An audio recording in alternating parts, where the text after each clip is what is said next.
नमस्कार विद्यार्थी मित्रांनो, माझं नाव अरविंद सिरसाट आणि आपली इंजिनिअरिंग या चॅनलमध्ये तुमच्या सगळ्यांचं खूप खूप स्वागत आहे. इंजिनिअरिंगच्या विद्यार्थ्यांकरता ही सगळ्यात मोठी आनंदाची बातमी असं म्हणायला काही हरकत नाही.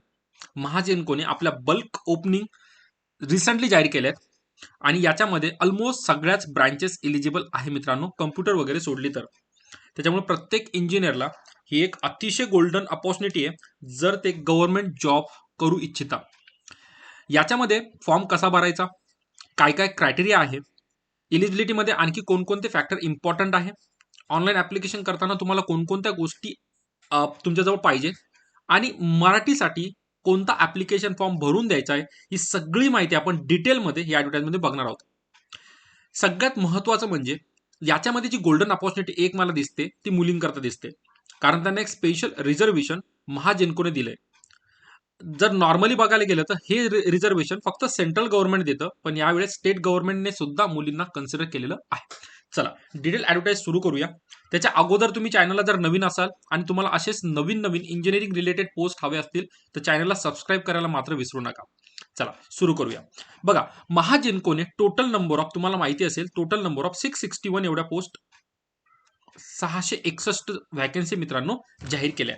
आता या 661 व्हॅकन्सीमध्ये 3 पोस्ट महाजेनकोने जाहीर केल्या. एक असिस्टंट इंजिनियर, सॉरी 2 पोस्ट, एक असिस्टंट इंजिनियर आणि दुसरी ज्युनियर इंजिनियर. पण याच्यामध्ये मित्रांनो 2 टाईपचे कॅन्डिडेट इलिजिबल आहे. एक फ्रेशर, ज्यांना विदाऊट एक्सपिरियन्स, जे नॉर्मली इंजिनिअरिंग पास आउट झाले ते, मग त्याच्यामध्ये डिप्लोमा डिग्री दोन्हीही इलिजिबल आहे. आणि दुसरे मित्रांनो त्यांचे स्वतःचे डिपार्टमेंटल कॅन्डिडेट आहे, त्यांच्यासाठी यांनी काय केल्या, व्हॅकन्सी जाहीर केलेल्या आहेत. डिपार्टमेंटल कॅन्डिडेट हे स्वतःच्या प्रमोशनसाठी पर्टिक्युलर पोस्ट देतील, तर आपण नॉर्मल जॉबसाठी. आता बघा, जर तसं बघायला गेलं तर या 661 पोस्टमध्ये जर मी असिस्टंट इंजिनियरची पोस्ट बघितली मित्रांनो, तर इथं तुमचं ग्रॅज्युएशन अपेक्षित आहे. याच्यामध्ये या लोकांनी 2 स्ट्रीममध्ये, 3 स्ट्रीममध्ये डिवाइड केलं मित्रांनो. एक तुमची मेकॅनिकल इंजिनिअरिंग, एक तुमची इलेक्ट्रिकल इंजिनिअरिंग आणि एक तुमची इन्स्ट्रुमेंटेशन इंजिनिअरिंग. जर मी मेकॅनिकल इंजिनिअरमध्ये बघितलं तर टोटल नंबर ऑफ 122 पोस्ट या लोकांनी दिलेल्या आहेत. तसंच इलेक्ट्रिकलला 122 दिले आहेत आणि इन्स्ट्रुमेंटेशन बरोबर थोडा अन्याय झालेला आहे, पण तरी काहीच हरकत नाही. मिनिमम ही ब्रँच त्यांनी कन्सिडर केली आहे. हेच आपण थोडं पॉझिटिव्ह नोटचा पॉईंट घेऊया की त्यांनी 61 जागा यांनी जाहीर केल्या आहे. पर्सेंटेज वाईज जर बोलायला गेलं तर 40% मेकॅनिकलला जाणार, 40% पोस्ट इलेक्ट्रिकलला जाणार आणि 20% पोस्ट मित्रांनो माझ्या कुठे जातात आहे, इन्स्ट्रुमेंटेशन या ब्रँचला जात आहेत. जर रिझर्वेशनला बघायला गेले मित्रांनो, कॅटेगरी रिझर्वेशन तुम्ही बघतात आहे, राईट आहे.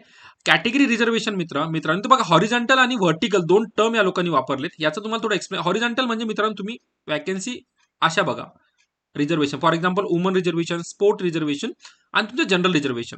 आणि व्हर्टिकल म्हणजे category wise SC ST VJNT NT ज्या पण जागा असतील त्या. सगळ्यात महत्त्वाची पॉईंट जी तुम्हाला मी व्हिडिओ सुरू होण्याच्या अगोदर सांगितली होती मित्रांनो, ती ही की तर वुमनचं रिझर्वेशन कन्सिडर केलेलं आहे 30%. मित्रांनो वुमनचं रिझर्वेशन खरंच खूप मॅटर करणार आहे, कारण याच्यामध्ये कट ऑफ थोडा कमी असतो मित्रांनो, त्याच्यामुळे मुलींनी याचं बिलकुल ॲडव्हान्टेज घ्यायचं आहे. चला आता मला नंबर ऑफ पोस्ट कळायला, कॅटेगरी वाईज तुम्ही बघूनच घेतलंय, पण टोटल नंबर ऑफ पोस्ट जास्त इम्पॉर्टंट आहे मित्रांनो. कारण जर तुम्ही आजच्या 15-20 वर्षापूर्वी बघितलं तर कॅटेगरी मॅटर करायची मार्क्ससाठी, पण आता सगळेच जण खूप चांगले मार्क्स घेतात आणि कट ऑफ त्याच्यामुळे एवढा मॅटर करत नाही. त्याच्यामुळे स्कोरिंग पॉईंट ऑफ व्ह्यू म्हणलं तर कॅटेगरीला एवढा ॲडव्हान्टेज सध्या तरी भेटत नाहीये. नंतर ह्या 3 ब्रँचेस जर सोडल्या मित्रांनो, पुढे डिपार्टमेंटल कॅन्डिडेट आहेत. जर डिपार्टमेंटल तुम्ही ऑलरेडी जॉब करत आहात तिथे, तर तुम्ही तिथे प्रमोशनसाठी अप्लाय करू शकतात. त्यासाठी टोटल नंबर ऑफ 34 व्हॅकन्सी ह्या असिस्टंट इंजिनियरसाठी आहे. लक्षात आलं. आता पुढची जी पोस्ट आहे मित्रांनो, ती आहे ज्युनियर इंजिनियर.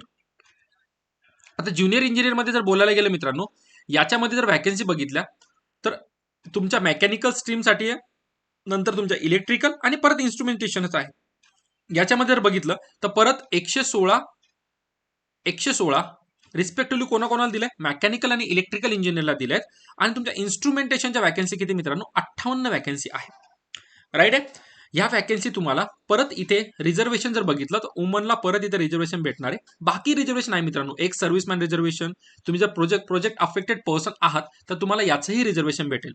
तुम्ही स्पोर्ट्स पर्सन आहात, तुम्हाला त्याचं रिझर्वेशन भेटेल. अर्थक्वेक अफेक्टेड म्हणजे भूकंपात वगैरे तुमची जमीन वगैरे गेली तर तुम्ही त्याचंही रिझर्वेशन तुम्हाला भेटेल.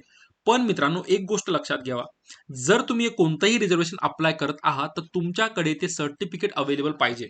जर नसेल तर आत्तापासूनच अप्लाय करायला सुरू करून द्या, कारण एक्झामची एक्सपेक्टेड डेट मी लवकरच सांगेल. त्या पर्टिक्युलर डेटला रिझल्ट वगैरे लागण्याच्या अगोदर तुमच्याकडे हे सगळे डॉक्युमेंट हवेत. राईट आहे. सो सर्टिफिकेट आहे याची काळजी घ्या, त्याच्यानंतरच भरा, नाही तर तुमचं कॅन्डिडेचर हे कोणत्याही वेळी कॅन्सल करू शकतात. आता जर ज्युनियर इंजिनिअरमध्ये डिपार्टमेंटल कॅन्डिडेटच्या पोस्टिंग बघितल्या मित्रांनो, त्यांनी टोटल 32 नंबर ऑफ पोस्ट दिलेल्या आहेत. राईट आहे. याच्यामध्ये पण सेम रिझर्वेशन अप्लिकेबल असेल. वुमन, एक्स सर्व्हिसमॅन, नंतर तुमचं project affected person, sports person आणि अर्थक्वेक पर्सन, या 3 प्रकारचे, हे 3 ते 4 प्रकारचे तुम्हाला काय दिलेले आहे लोकांनी रिझर्वेशन दिलेले आहेत. चला, आता मला नंबर ऑफ जागेबद्दल तर काही कन्फ्युजन नाही आणि रिझर्वेशन बद्दलही मला आयडिया लागली. नेक्स्ट इम्पॉर्टंट पॉईंट मित्रांनो, जे त्यांनी खूप स्पष्टपणे लिहिले बघा. सगळ्यात पहिला पॉईंट जर तुम्ही ऑब्झर्व केला, कारण काय असतं माहिती का, हे पॉईंट माहीत असणं खूप आवश्यक असतं. जर नंबर ऑफ वॅकन्सीज बघितला तर ते कधीही चेंज करू शकतात, आणि त्यांनी चेंज केलेल्या वॅकन्सी हे तुम्हाला कुठे वेबसाईटवर किंवा कुठेही ते लोक पब्लिश करून सांगणार नाही, हे त्यांनी ऑलरेडी सांगितलंय मित्रांनो. कारण कसं माहिती का, they are the boss. So त्यांना कोणत्याही क्षणी पोस्ट कमी करायची किंवा वाढवायच्या ऑथॉरिटी त्यांच्याकडे आहे, आणि त्या लोकांनी स्पष्ट लिहिले की ते लोक साईट्सवर किंवा कुठे ते लोक पब्लिश करणार नाही, ते त्यांचं इंटरनल डिसिजन असणार आहे. ज्यांनी मित्रांनो MSPG CLची ट्रेनिंग घेतली आहे, अप्रेंटिसशिपची ट्रेनिंग असते मित्रांनो, त्यांना मात्र या लोकांनी एक्स्ट्रा मार्क प्रोव्हाइड केले. आता मार्क्स कसे प्रोव्हाइड केले, जर त्यांनी 1 वर्षाची ट्रेनिंग घेतली असेल तर त्यांना किती मार्क देता येणार आहे, 5 मार्क. असे मित्रांनो 5 वर्षापर्यंत ज्याची ट्रेनिंग असेल त्यांना अप टू 25 मार्क्स, एका वर्षाचे 5 म्हणजे 5 वर्षाचे 5 5 25, हे मार्क्स मात्र ह्या मुलांना ऍडव्हान्टेज भेटणार आहे. त्याच्यामुळे रिझर्वेशन इथे या लोकांनी खूप सारे पॉईंट कन्सिडर केले आहेत. ज्यांनी ऑलरेडी ही MSPGCL मध्ये अप्रेंटिसशिप वगैरे कंप्लीट केली, तर त्यांनी आपले सर्टिफिकेट रेडी ठेवावेत मित्रांनो, कारण तुम्हाला इथे एक गोल्डन अपॉर्च्युनिटी आहे. 25 मार्क एखाद्या कॉम्पिटेटिव्ह एक्झाम मध्ये भेटणं म्हणजे खूप मोठी गोष्ट मित्रांनो. मुलांचे एक मार्कावरून कट ऑफ जातात. राईट. आणि सगळ्यात महत्वाचं मित्रांनो, एक्झाम झाल्यानंतर जेही मुलं ह्या एक्झामला सिलेक्ट होतील त्यांना त्यांचं अपॉइंटमेंट लेटर इश्यू होणार आहे मित्रांनो. राईट आहे. आणि हे तुम्हाला, हे अपॉइंटमेंट लेटर कधी येणार आहे, रिझल्ट केव्हा लागणार आहे, हे यांच्या साईटवर तर कळेलच. पण जे मुलं सिलेक्ट होतील मित्रांनो, त्यांना फॉर्म भरताना आपला ईमेल ID आणि व्हॅलिड मोबाईल नंबर द्यायचा आहे, त्याच्यावरही त्यांना नोटिफिकेशन येऊन जाईल. राईट आहे. त्याच्यामुळे फॉर्म भरताना आपला ईमेल ID आणि मोबाईल नंबर जो आपला परमनंट आहे मित्रांनो, तोच द्यायचा आहे. याचं कारण मी देईल. कधी कधी एक्झाम होऊन जाते पण रिझल्ट हे टाइमआउट डिक्लेअर होत नाही, काही त्यांच्या पर्सनल रिझनमुळे. कधी कधी 1-2 वर्षानंतर रिझल्ट येतात. तर मेक शुअर दॅट तुम्ही जोही मोबाईल नंबर किंवा ईमेल ID देताय तो लॉंग टर्म पर्यंत काय होणार नाही मित्रांनो, चेंज होणार नाहीये. चला पुढे जाऊया. आता सगळ्यात महत्वाची गोष्ट ज्याच्यासाठी आपण इथे बसलेलो आहेत, सर ब्रांचेस तुम्ही सांगितल्या, पण कोणकोणत्या ब्रांचेस त्या पर्टिक्युलर स्ट्रीम मध्ये इलिजिबल आहेत ते सांगा जरा. बघा, आपण पहिले बोलूया असिस्टंट इंजिनियर बद्दल. राईट. आणि त्याच्या अगोदर मित्रांनो 17 नोव्हेंबरला हा पर्टिक्युलर फॉर्म सुरू झाला होता, आणि याची व्हॅलिडिटी कधीपर्यंत, 17 डिसेंबर पर्यंत तुम्ही ऑनलाईन ऍप्लिकेशन भरू शकतात. लिंक वगैरे काय असणार आहे, कुठून फॉर्म भरायचा आहे, कसा फॉर्म भरायचा आहे, हे तुम्हाला मी हळूहळू सांगण्यात जाणार आहे. व्हिडिओमध्ये शेवटपर्यंत टिकून राहायचं. बघा, सगळ्यात मोठी ब्रांच, पहिले ब्रांच सांगण्याच्या अगोदर मित्रांनो तुम्ही पेमेंटवर जरा पेमेंटकडे लक्ष द्या. बघा, असिस्टंट इंजिनियर पे ग्रेड 2 याची पेमेंट मित्रांनो 49,000 पासून सुरुवात आहे. त्यांची ही रेंज वगैरे दिली आहे. हे पण तुमचं हे बेसिक पे असणार मित्रांनो. जर तुम्ही अलाउन्स वगैरे कन्सिडर केले, तुम्हाला ऑलमोस्ट तुमच्या हातात 65,000 प्लस सॅलरी येते. 65,000पेक्षाही जास्त पेमेंट तुमच्या हातात येते इन हँड. पण ही सुरुवातीपासूनच असणार आहे का, या सगळ्या गोष्टी मी तुम्हाला हळूहळू सांगणार आहे. सध्या आपण फक्त ऍज पर दी पोस्ट काय काय तुम्हाला पेमेंट ऑफर केले ते बघूया. आता बघा, जर मेकॅनिकल स्ट्रीम बद्दल बोललो तर याच्यामध्ये मित्रांनो मेकॅनिकल इंजिनियर एलिजिबल आहेतच. पण तुम्ही जर प्रोडक्शन इंजिनियर आहात किंवा इन्स्ट्रुमेंटेशन किंवा इंडस्ट्रियल इंजिनियर आहात किंवा मेकॅनिकल अँड ऑटोमेशन इंजिनियर आहात, थर्मल इंजिनियर आहात, हे सगळे इंजिनियर हे कोणामध्ये मोडतात, मेकॅनिकल स्ट्रीम मध्ये. याचा अर्थ हा झाला मित्रांनो, जे लोक पेपर भरताना मेकॅनिकल स्ट्रीम मध्ये भरणार त्या सगळ्या ब्रँचेसला पेपर काय असणार मित्रांनो, सारखा पेपर असणार आहे. इलेक्ट्रिकल मध्ये लक्ष दिलं तर इलेक्ट्रिकल मध्ये मित्रांनो electrical engineer, electrical and electronic engineer, electrical and instrumentation engineer, आणि तुमचा power system and high voltage engineer, power electronics engineer, power engineer आणि इलेक्ट्रिकल अँड पॉवर इंजिनियर, एवढ्या ब्रांचेस मित्रांनो माझ्या कुठे येतात, इलेक्ट्रिकल स्ट्रीम मध्ये येतात. इन्स्ट्रुमेंटेशन स्ट्रीमची जर गोष्ट बघितली तर इथे इलेक्ट्रॉनिक्स इन्स्ट्रुमेंटेशन, नंतर तुमचा कंट्रोल इंजिनियर, इलेक्ट्रॉनिक्स इंजिनियर. मित्रांनो बघा, जर तुमची ब्रांच प्युअर इलेक्ट्रॉनिक्स आहे तर तुमच्याकडे हा एकच ऑप्शन आहे, तुम्ही इन्स्ट्रुमेंटेशन स्ट्रीमलाच फॉर्म भरू शकतात, कारण वरती प्युअर इलेक्ट्रॉनिक्स कुठंच मेन्शन केलेलं नाहीये. वरती electrical and electronics engineer cover आहे, पण ते प्युअर इलेक्ट्रॉनिक्स मध्ये येत नाही.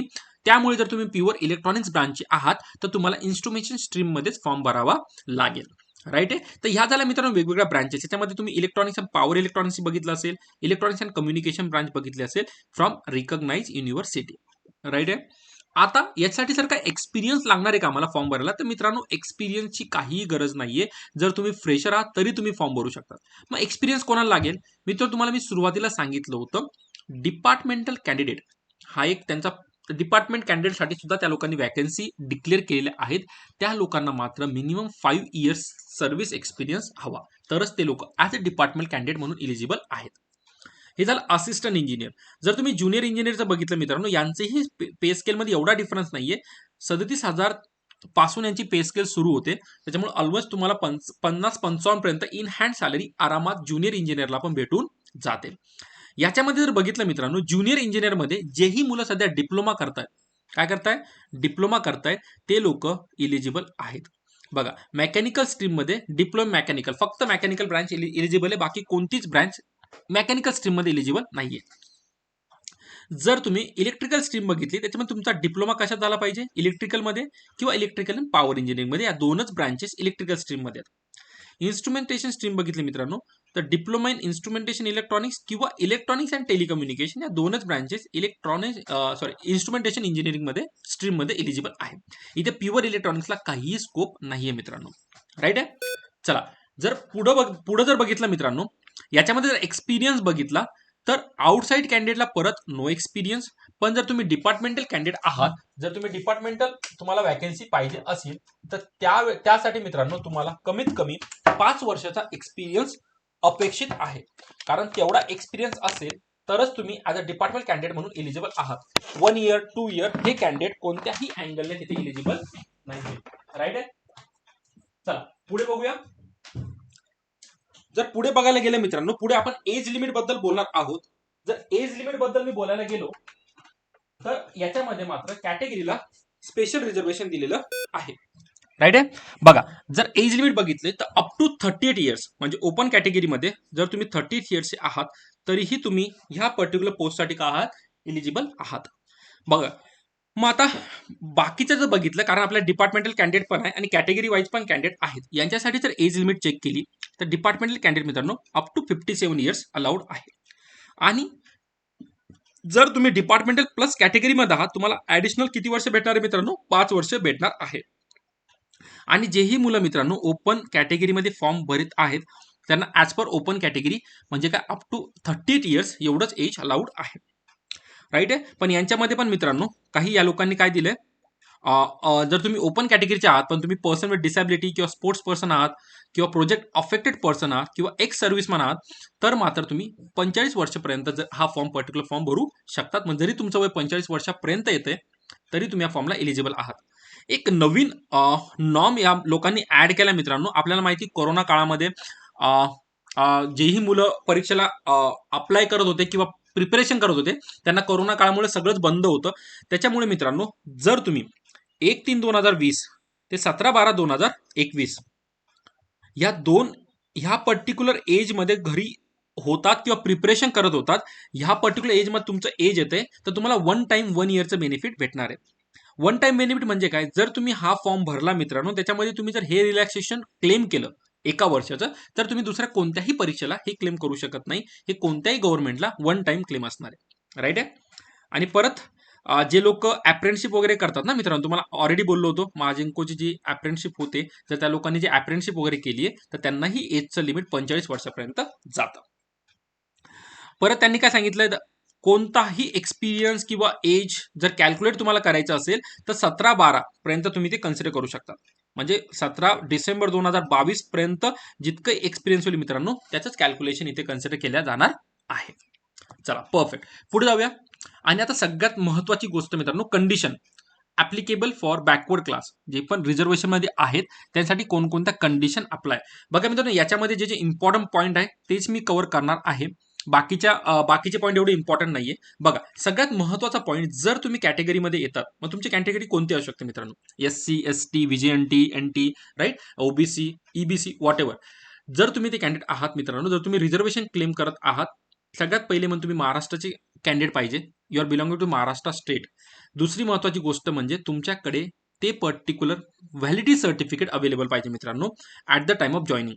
राईट आहे. सर तुम्ही बिलॉंगिंग ऑफ रिजर्व कॅटेगरी आहात, तुमच्याकडे कास्ट व्हॅलिडिटी सर्टिफिकेट पाहिजे म्हणजे पाहिजे at the time of appointment. जर तुम्ही त्याच्यात फेल झाले तर मात्र तुमचं कॅन्डिडेट ॲट एनी स्टेज काय होऊ शकतं मित्रांनो, कॅन्सल होऊ शकतं. हे 2-3 पॉईंट आहे रिलेटेड टू कॅटेगरी. प्लस तुम्ही डोमेसाईल सर्टिफिकेटही हवं आहे, कारण आपण हा फक्त महाराष्ट्र स्टेटसाठी आहे. सो ऑब्व्हियसली तुम्हाला महाराष्ट्राचे कॅन्डिडेट आहात हे म्हणून सगळे पॉसिबल प्रूफ द्यावे लागतील. चला नेक्स्ट जर बघितलं मित्रांनो, बघा हॉरिझॉन्टल रिझर्वेशन मध्ये तुम्हाला काय बोललो तुम्ही, माझ्याकडे टेक्निकल पोस्ट 1 आणि टेक्निकल पोस्ट 2 आहे. राईट आहे. जर तुम्ही हॉरिझॉन्टल कॅन्डिडेट म्हणजे समज पर्सन विथ डिसॅबिलिटी आहात, जर तुम्ही याच्यामध्ये येतात, तुमचं रिझर्व पोस्ट किती मित्रांनो, 14 असिस्टंट इंजिनियरसाठी आणि ज्युनियर इंजिनियरसाठी मात्र किती पोस्ट आहे मित्रांनो, 13 पोस्ट अवेलेबल आहे. हे कोणासाठी मित्रांनो, हे पीएच पर्सन म्हणजे पर्सन विथ डिसॅबिलिटी. मग डिसॅबिलिटीचे कंडिशन कोणकोणते असणार आहे, बाय चान्स तुमचे विजन कमी आहे, राईट आहे, किंवा एखादा डोळा नाहीये किंवा हात नाहीये, व्हॉट एव्हर कंडिशन, जसे तुम्ही डिसेबिलिटी तुमच्यामध्ये आहेत त्याच्यानुसार मित्रांनो तुम्हाला सर्टिफिकेट देऊन हे पर्टिक्युलर रिझर्वेशन क्लेम करता येईल. राईट आहे. चला आता सगळ्यात महत्वाची गोष्ट म्हणजे सर फी स्ट्रक्चर काय असणार आहे. बघा मित्रांनो, याच्यामध्ये सगळ्यात महत्वाची गोष्ट म्हणजे मुलींना कोणतंही कन्सेशन दिलं नाहीये फीज बाबतीत. मुलींना येस पोस्टिंग मध्ये कन्सेशन दिलंय, रिझर्वेशन दिलंय, पण फीज मध्ये सगळ्या मुलींना as per normal fee structure consider केलंय. जर मी ज्युनियर असिस्टंट इंजिनियर बद्दल बोललो तर टोटल ओपन कॅटेगरीची फी आहे मित्रांनो 800 रुपये, ती ज्युनियर इंजिनियरची फी आहे 500 रुपये, प्लस तुम्हाला जीएसटी लागेल. तेच रिझर्वेशन कॅटेगरी जर म्हणलं तर तुम्ही कॅटेगरीमध्ये आहात, तुम्हाला असिस्टंट इंजिनियरसाठी 600 रुपये आणि ज्युनियर इंजिनियरसाठी मित्रांनो 300 रुपये एवढा पैसे भरावे लागतील. राईट. आणि सगळ्यात महत्वाची गोष्ट मित्रांनो, एकदा पैसे भरले ते तुमचे रिफंड होणार नाही by any chance. So once एकदा तुम्ही फीस भरली तर ती फी तुम्हाला कोणत्याही हालतीत परत भेटणार नाहीये. चला आता सगळ्यात महत्वाचा पुढचा प्रश्न, सर अप्लाय कसं करायचं. बघा मित्रांनो, तुम्हाला लिंक मी एंडिंगला दाखवून देईल, लिंक आहे. मी ऑलरेडी गोष्ट सांगितली, तुमचा ईमेल आयडी आणि मोबाईल नंबर हा एकदम व्हॅलिड पाहिजे, कारण रिझल्ट कधी लागेल सांगता येत नाही. त्याच्यामुळे तुम्हाला जेही नोटिफिकेशन भेटेल तुमच्या रिझल्ट बाबतचे किंवा तुमच्या ऍडमिट कार्ड बाबतचे सगळं नोटिफिकेशन तुमच्या ईमेल आयडी आणि मोबाईल नंबरला येणार आहे. त्याच्यामुळे तुमच्याकडे व्हॅलिड ईमेल आयडी आणि valid mobile number. Valid mobile number म्हणजे कसं, तो मोबाईल तुमचा परमनंट पाहिजे, मोबाईल नंबर चेंज करायला नको. तर या 2 गोष्टी अवेलेबल आहे. आणि नंतर मग तुम्हाला बाकीच्या गोष्टी ते फिल करायच्या. फॉर एक्झाम्पल तुम्ही कोणत्या स्ट्रीममध्ये ॲप्लिकेबल आहात ती स्ट्रीम तुम्हाला भरावी लागेल. नंतर तुमचं फर्स्ट नेम लास्ट नेम जितके पण नेम, जितकी तुमची पर्सनल डिटेल आहे मित्रांनो ती तुम्हाला ॲज पर भरावं लागेल. कास्ट सिलेक्शन आणि सगळ्या गोष्टी तुमच्या 1 बाय 1 तुम्ही तिथे फिल करू शकता. राईट आहे. आता थोडं सिलेक्शन प्रोसेस बद्दल आपण बोलूया. बघा रिक्रुटमेंट प्रोसेस जी आहे तुमची, एक्झाम ही त्या लोकांनी टेंटेटिव्ह डेट दिली आहे की जानेवारीमध्ये एक्झाम कंडक्ट केली जाणार आहे. तुम्हाला माहिती असेल एक्झाम IBPS कंडक्ट करणार आहे, त्याच्यामुळे ते लोक आपल्या एक्झाम कंडक्टच्या बाबतीत खूप स्ट्रिक्ट असतात. जसं ऍडव्हर्टाइजमेंट आलं, लास्ट डेट तुमची 17 डिसेंबर असणार आहे, तर तुम्ही 20-25 दिवसानंतर म्हणजे जानेवारीमध्ये हा पेपर होईल असं एक्सपेक्ट करू शकता. राईट आहे. त्याच्यामुळे ही पहिली आणि महत्वाची गोष्ट. नंतर तुम्ही जी ब्रँच भरताय मित्रांनो, खूप काळजीपूर्वक ब्रँच फिल करा, चुकीची स्ट्रीम भरू नका, कारण जरी तुम्ही चुकीची स्ट्रीम भरली तर at the time of appointment तुमचं सर्टिफिकेट आणि तुम्ही भरलेली ब्रँच जर मॅच झाली नाही तर तुमचं कॅन्डिडेचर तुम्हाला तिथून लूज करावं लागेल, तुम्ही सिम्पली डिस्क्वालिफाईड व्हाल. त्याच्यामुळे हे पण नंबर ऑफ महत्वाची गोष्ट आहे. राईट आहे. नंतर एक्झाम मित्रांनो ही ऑनलाईन कंडक्ट केली जाणार आहे. राईट आहे. ऑनलाईन आणि तुमची MCQs असणार आहे. एक्झाम पॅटर्न काय असणार आहे मी सांगेलच, पण सध्या हे लक्षात घ्या की एक्झाम कशी होणार, तुमची ऑनलाईन एक्झाम होणार आहे. त्याच्यामुळे तुम्ही थोड्याशा ऑनलाईन टेस्ट वगैरे परचेस करून तुम्ही तिथे बघू शकतात की पेपर पॅटर्न कसा असू शकतो. राईट आहे. बाकीच्या गोष्टी तर एवढ्या इम्पॉर्टंट नाहीये, ज्या इम्पॉर्टंट आम्ही कव्हर केल्या आहे मित्रांनो. राईट. नंतर मित्रांनो याच्या स्कोरिंग बद्दल या लोकांनी काय सांगितलं माहिती का, process of arriving at score of the above post. मित्रांनो तुमचा स्कोर जो आहे तो तुम्हाला मी ऑलरेडी बोललो, एक्झाम कशी असणार आहे, ऑब्जेक्टिव्ह टेस्ट तुमची कंडक्ट केली जाणार आहे. राईट आहे. त्याच्यामुळे जो पण तुमचा स्कोर असेल मित्रांनो, याच्यामध्ये तुमचा जो पेपर्स होणार आहे ते 2-3 सेशनमध्ये होणार, मॉर्निंग सेशन, आफ्टरनून सेशन आणि इव्हिनिंग सेशन जो पण असेल तो.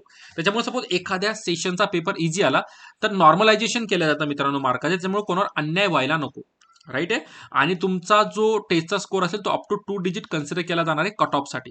त्या थोड्या नॉर्मल गोष्टी आहे जे ते लोकांनी नेहमी रिक्रूटमध्ये टाकतात, जेणेकरून ऍट द टाइम ऑफ जेव्हा रिझल्ट टिकलो तेव्हा काही कन्फ्युजन नको. नंतर त्या लोकांनी मित्रांनो तुमचं जे कट ऑफ आहे ना ते 2 स्टेजला दिलंय. आता 2 स्टेज कोणत्या असल्या पाहिजे याचं क्लॅरिफिकेशन या लोकांनी कुठंच दिलं नाहीये. पण लवकरच महाजेनको आपलं इन्फॉर्मेशन ब्राउचर एक्झामचं देईल. तेव्हा आपल्या ॲक्चुअल लक्षात येईल मित्रांनो, ॲक्चुअल पेपर पॅटर्न कसा असणार आहे, किती मार्क्सचा पेपर होणार आहे. कारण काही वेळेस महाजेनकोने 180 मार्काचा पेपर कंडक्ट केलाय, काही वेळेस 150 मार्काचा पेपर कंडक्ट केलाय. त्याच्यामुळे यांचं जोपर्यंत इन्फॉर्मेशन ब्राउचर एक्झामचं येत नाही, तोपर्यंत हे 2 स्टेज कट ऑफ काय असेल त्याचा आपल्याला अंदाजा लागणार नाही. राईट आहे. नंतर यांनी जरी लिहिलंय मित्रांनो की बॅकवर्ड कॅन्डिडेटला मिनिमम 220% स्कोर करावा लागेल, किंवा मग कॅटेगरीला 30%, सॉरी ओपनला 30% स्कोर करावा लागेल तुम्हाला एक्झाम क्वालिफाय होण्यासाठी. पण खरं सांगतो मित्रांनो, माझ्या अनुभवावरून हे 20% किंवा 30% मार्क्स घेऊन तुमचं काहीच होणार नाहीये. कारण हे मार्क्स आरामात कोणाला येऊन जातात. सो तुमचा कट ऑफ तुम्हाला जर क्लिअर करायचा असेल तर 70 to 80% मध्ये तुम्ही सेफ साईड मानू शकतात. राईट आहे. त्यांनी www.mahajenko.in ही साईट दिली आहे. याच्यावर ते लोक ॲज पर जशा पोस्ट चेंज करतील त्यानुसार ते लोक काय करणार मित्रांनो, त्यानुसार ते लोक तिथे अपडेट करतीलच. ठीक आहे. आता जनरल कंडिशन्स मित्रांनो काय काय असणार आहे बघा. तुम्हाला select list will be appropriate 1 year. तुमचा जो स्कोर आहे तो 1 वर्ष व्हॅलिड राहणार आहे मित्रांनो. ही गोष्ट या लोकांनी दिलेली आहे. रिक्रुटमेंट प्रोसेस जी होईल मित्रांनो, जी 3 महिन्यानंतर होईल. जेव्हाही तुमची लिस्ट लागेल त्याच्यानंतर 3 महिन्यानंतर हे लोक तुमची सगळी प्रोसेस वगैरे सुरू करेल. सो हे सगळं तुमचं सिलेक्शन झाल्यानंतरची प्रोसिजर आहे. आता बघा, तुमच्या ज्याही आता मित्रांनो तुम्हाला एकदा अपॉइंटमेंट लेटर आलं, तुमचं डॉक्युमेंट व्हेरिफिकेशनही कम्प्लीट झालं, त्याच्यानंतर काय तर मित्रांनो, त्याच्यानंतर ना या लोकांनी तुम्हाला 2 पोस्टसाठी घेणार आहे. एक ग्रॅज्युएट इंजिनियर ट्रेनिंग आणि एक डिप्लोमा इंजिनियर ट्रेनिंग. इनिशियली तुम्हाला या 2 पोस्ट प्रोव्हाइड केल्या जाणार आहे. तुम्ही डायरेक्ट असिस्टंट इंजिनियर किंवा ज्युनियर इंजिनियर म्हणून जाणार नाही आहात. जनरली त्या पोस्ट दिल्या तुम्ही त्या पोस्टला त्यांनी घ्यायला पाहिजे होतं, पण ते लोक तसं नाही करणार आहे. तुम्हाला 52 हप्त्याकरता म्हणजे ऑलमोस्ट 13 महिन्याकरता मित्रांनो हे लोक डिप्लोमा आणि ग्रॅज्युएट इंजिनियर म्हणून पोस्ट देणार. आणि त्या काळामध्ये ग्रॅज्युएट इंजिनियरला 22,000 तर तुमच्या डिप्लोमा इंजिनियरला 18,000 एवढं स्टायपेंड दिलं जाईल. आणि एकदा तुमची ट्रेनिंग पूर्ण कंप्लीट झाली त्याच्यानंतर तुमची इंटरनल एक्झाम कंडक्ट केली जाईल आणि त्या एक्झामला मित्रांनो 25% मार्क्स दिले जाणार आहे. आणि 75% मार्क्स ही तुम्ही आता जे रिटर्न टेस्ट देणार आहात त्याच्यावर डिपेंड आहे. मग तुमचे हे रिटर्न टेस्टचे मार्क किती भेटायचे मित्रांनो, 75%. हे तुमचे 75% आणि तुमचे इंटरनल 25%. याच्यामध्ये तुम्हाला जे स्कोरिंग येईल त्याच्यानुसार मित्रांनो तुम्हाला असिस्टंट इंजिनियर द्यायचे की ज्युनियर इंजिनियर द्यायचे, काय पोस्ट द्यायची हे कोण डिसाईड करणार, ही तिथला मित्रांनो चीफ इंजिनियर अधिकारी जो आहे तो डिसाईड करेल मित्रांनो. राईट आहे. तर हे होतं मित्रांनो सिलेक्शन झाल्यानंतर तुमची काय काय प्रोसेस असणार आहे त्याच्याबद्दलचं नोटिफिकेशन. आणखी एक इम्पॉर्टंट गोष्ट मित्रांनो, एकदा तुम्ही पोस्ट घेतली तर तुम्हाला 5 वर्ष जॉब सोडता येणार नाही. जर सोडायचं असेल तर तुम्हाला कंपनीला 5 लाख रुपये ॲज अ कम्पन्सेशन किंवा ॲज अ पेनल्टी अमाऊंट म्हणून द्यावी लागेल. चला, आणखी काय जनरल कंडिशन आहे का? येस, जनरल कंडिशन खूप नॉर्मल आहे मित्रांनो. जसं की तुम्ही इंडियन सिटीजनच पाहिजे. राईट आहे. नंतर तुम्ही महाराष्ट्राचे कॅन्डिडेट आहात, यासाठी तुम्हाला एक मराठी लँग्वेज तुम्हाला लिहिता वाचता आणि बोलता आली पाहिजे. ही एक इम्पॉर्टंट कंडिशन आहे. राईट आहे. मग यासाठी तुम्हाला कोणतंही एक प्रूफ द्यावं लागेल. या फॉर्मच्या एंडिंगला त्यांनी एक फॉर्म दिला मित्रांनो, तो तुम्ही फिल करून तुम्ही एका अधिकाऱ्याकडून तो साईन करून आणू शकतात. या नॉर्मल कंडिशन आहे. नंतर रिक्वायर्ड डॉक्युमेंट सगळे तुमच्याकडे पाहिजे. फॉर एक्झाम्पल तुम्ही कॅटेगरीला अप्लाय करतात, एखादं रिझर्वेशन अप्लाय करतात, तर रिस्पेक्टिव्ह डॉक्युमेंट तुमच्याकडे मित्रांनो असलं पाहिजे. राईट. या 2-3 कंडिशन आहे. त्याच्यानंतर मित्रांनो सगळ्यात इम्पॉर्टंट गोष्ट म्हणजे आता जर तुम्ही एखादं डॉक्युमेंट देण्यामध्ये जर तुम्ही कॅपेबल नाही राहिले किंवा डॉक्युमेंट तुम्ही फिल नाही केलं मित्रांनो, तर मात्र तुम्ही डिस्क्वालिफाईड होला मित्रांनो त्या पर्टिक्युलर एक्झामसाठी. आता मित्रांनो एक्झाम कधीपासून भरायची? 17 नोव्हेंबर पासून फॉर्म सुरू झालाय. राईट आहे. आणि 17 डिसेंबर ही फॉर्म भरायची लास्ट डेट आहे.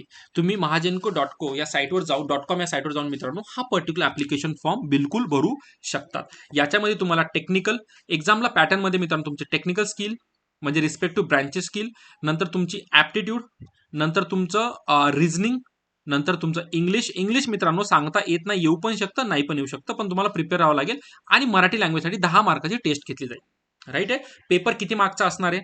पेपरमध्ये प्रत्येक सेक्शनला किती मार्क्स आहे हे जोपर्यंत महाजनकचं एक्झाम इन्फॉर्मेशन ब्राउचर येत नाही तोपर्यंत कन्क्लूड करणं थोडं डिफिकल्ट आहे. पण मित्रांनो तुम्हाला जे बोललो मी 17 डिसेंबर नंतर एका महिन्यातच एक्झाम होणार आहे, त्याच्यामुळे अभ्यासाला आत्तापासून लागून जा. तुमच्या टेक्निकलचा पेपर जवळजवळ 100 मार्काचा होतो आणि बाकीच्या सगळ्यांचे टोटल मिळून तुमची ॲप्टिट्यूड, रिझनिंग, इंग्लिश आणि मराठी मिळून ऑलमोस्ट 60 ते 70 मार्क्स जातात. त्यामुळे दोन्ही गोष्ट तितक्यात महत्त्वाच्या आहेत. अभ्यासाला भरभरून लागा. ही संधी बिलकुल सोडू नका, कारण परत वॅकन्सी कधी येईल याचा काहीच भरोसा नाही. कारण हीच वॅकन्सी येते मित्रांनो महाजेनकोने 7 ते 8 वर्ष खाल्ले. त्याच्यामुळे जी आता तुम्हाला अपॉर्च्युनिटी आली आहे दारावर ती सोडू नका. चला मित्रांनो, जर तुम्हाला सगळी इन्फॉर्मेशन भेटली असेल तर व्हिडिओला नक्की लाईक, शेअर, सबस्क्राईब करा. काही डाऊट्स असतील तर कमेंटमध्ये नक्की पोस्ट करा, मी त्यांना आन्सर देण्याचा नक्की ट्राय करेन. ठीक आहे, चला मग काळजी घ्या. ऑल द बेस्ट सगळ्यांना एक्झामसाठी. चांगलं प्रिपेअर करा मित्रांनो, आणि तुमचे रिझल्ट लागल्यानंतर याच व्हिडिओच्या कमेंटमध्ये टाकायला नक्की विसरू नका की सिलेक्शन झालंय की नाही झालंय. आपण अगेन एक नवीन व्हिडिओ लॉन्च करू, ज्या व्हिडिओमध्ये तुम्हाला मी सिलेक्शन नंतर आता काय काय केलं पाहिजे याची डिटेल इन्फॉर्मेशन तुम्हाला मी नंतर देईन. चला मित्रांनो, काळजी घ्या. बाय.